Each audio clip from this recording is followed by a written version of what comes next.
I'm here at the Southampton International Boat Show on the Topper sailboat stand, talking with Sam Norton, the GBR ITCA chair, Russ Dent of Topper Sailboats, and Entwistle of GJW Direct, to talk about the evergreen Topper dinghy. Originally designed by Ian Proctor in 1977, the Topper continues to be a popular dinghy for sailors young and old, attracting big fleets for a range of UK and international events. Firstly, Sam, your family are all Topper sailors. What is it that has drawn you to the class in such a big way? I think it's just quite a versatile boat, and it's very friendly as well, so it encourages all ages. So my children have sailed since they were very young children. I've taken them out in my Topper. My mum still sails, and what's really nice is my children are racing now against people that I used to race when I was a teenager. That's fantastic.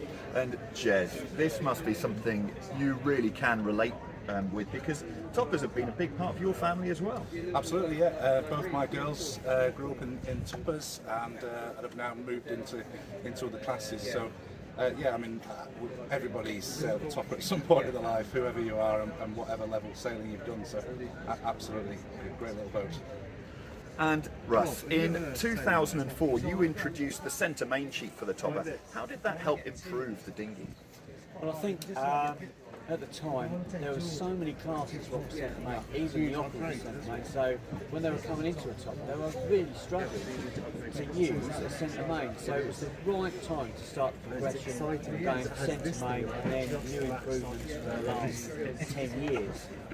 It's better for tacking, and it's great for fleet racing as well. So it was the right thing at the right time.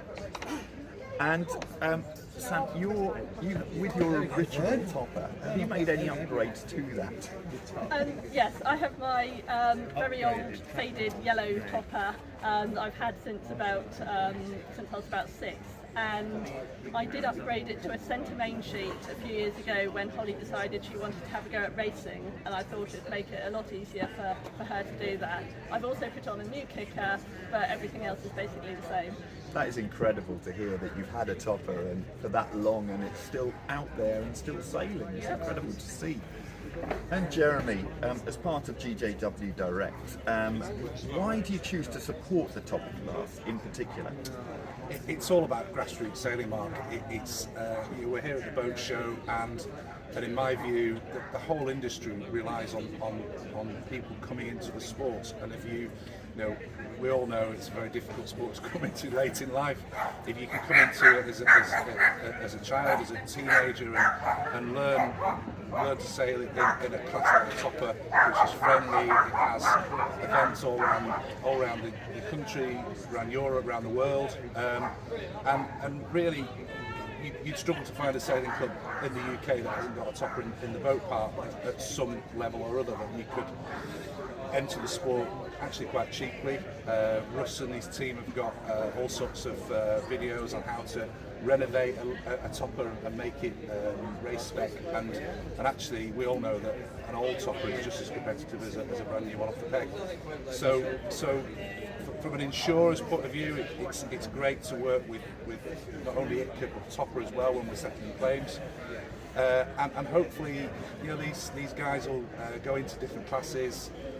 They'll remember the support that GJW Direct gave them at the Topper level, and hopefully in years to come, you know, we'll be selling them insurance for their 45-foot yacht that they're dreaming about today. Make sure just build that relationship when they're young. Absolutely. And Russ, another upgrade or change you made for the Topper class was introducing the smaller 4.2 rig. Did this help increase the popularity of the class with younger sailors? I think it's probably the best upgrade that we've ever done. There was so many little ones, like 35 kilos plus, who wanted to get in the Topper, and they just couldn't handle it. And you refit, and you know what it's like sailing with a reef, it's just uncontrollable, really, especially at that weight. So when we introduced it, it took a little while to get going, but then after about 6 months, we've got a 4.2 fleet, and then that became the feeder fleet to the 5.3s. So it's just fantastic, and to see all the little ones going out and having fun without struggling is just fantastic. So Yeah, brilliant upgrade. I have to say, reading all the reports and seeing that 4.2 fleet grow over the last 15 or so years Yeah, has been it's just fantastic. brilliant. Yeah. So, and Sam, I believe your children have made their way through the 4.2 and are now just beginning on the 5.3 rig. How did they find the smaller rig and transitioning? It's really good because both my children are fairly small, so it enabled them to be in a competitive fleet much earlier than they would have been if they'd been in the 5.3, because they'd have been overpowered in that. So they've come through really nicely. The 4.2 rating at the Nationals, the competitiveness, it was fantastic. And my daughter's now just gone into the 5.3 and it set her up really well for going into that bigger fleet. She's learned the skills of being really competitive and is doing really well now. I have to say also just being in that same class of boat with the same boats must have made that much easier as well. Yes. Yeah. And Jeremy, what do you think the class can do to encourage greater participation in sailing and keep people during those tricky teenage years? That's a really good question, Mark, and I'm really quite passionate about teenagers and sailing. Having two teenagers myself, who one has continued to sail into her 20s, the other one has decided it's not for her anymore. And anything that we can do to keep kids in who have so many other distractions these days, whether it's electronic games or shopping or whatever it is, just to get kids out in the water is got to be the main focus of any class, for the reasons we've already talked about. And I know, having talked to Sam already, there's lots of plans in place within ITCA to do that, whether it's building the regatta fleet more to get the very young ones in a comfortable environment. The 4.2 rig is fantastic, gets the kids into the class that little bit sooner, and the competitiveness of the 5.3 rig, where kids can get really top level sailing. So there's something for everybody right across the top of circuit and fleet. And Sam, it was of course quite a break from when you were originally sailing at the Topper and now your kids in it. Have you found that returning to the class, you found it welcoming, and is there coaching available to get them on their feet the first time they go out? Yes, it's an extremely friendly, welcoming fleet. As soon as we started joining in the racing, I was volunteering, the parents were all friendly. The children, they just start to bond on the water, they chat on the water, and yes, there's lots of coaching. There's lots of coaching available at open events, and we're trying to get the coaching spread out a little bit more, trying to encourage clubs to do coaching, and just build that confidence so children are confident to go to the bigger events. And Russ, one of the great things about the Topper is that it's possible to bring them back to life from almost any stage of neglect. Do you provide a kit of ropes and parts so you can bring them back up to spec? Yeah, we do. I spend a lot of time going to clubs and schools doing a reactivation project. So they bring out all their really nasty looking toppers. I've done some videos on our YouTube channel how to reactivate your topper. We do a package which is spars, rope set with blocks, rudder, tiller, and a 4.2 sail. And so that's the package that we supply. That's like £1,200, like £800 off.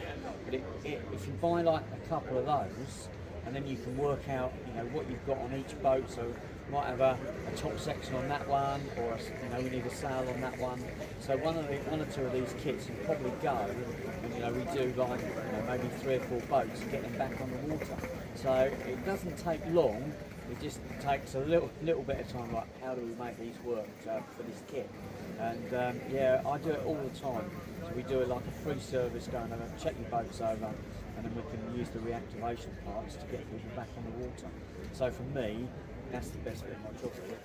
It's absolutely brilliant to see that people can use an old boat, and also from a sustainability point of view. Now Sam, if people want to get into Topper sailing, how should they approach the class? The easiest way is to go onto the ITCA GBR website. There's lots of contact details on there. For myself as chair, you've got the secretary, and then you've got all the area reps. So each area will have a representative, and they know about all the local events. So it's good to chat to them, drop them an email. They can either give you a ring or go back by email and work out where you need to go and guide you through the process. Brilliant. Well, I've got to say, Jez, Sam, Russ, many thanks indeed for your time, and it's great to hear that the evergreen topper is still flourishing as a class. Absolutely. Thank you very much. Thank you. Thanks, Mark.